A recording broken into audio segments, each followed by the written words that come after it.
But when I lost everything. You know, I lost the full thing plus the fees, and it was like I couldn't get beyond that.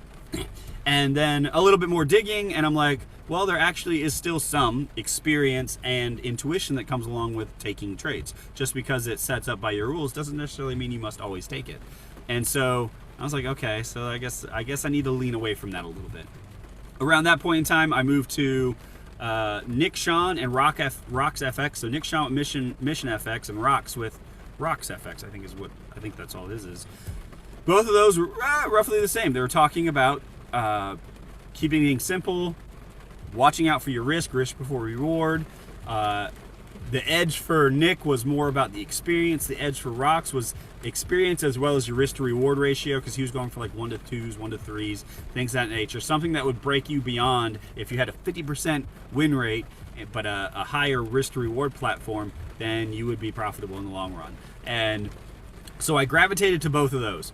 And I really love them both, and I think those are the two that I stick with as of right now.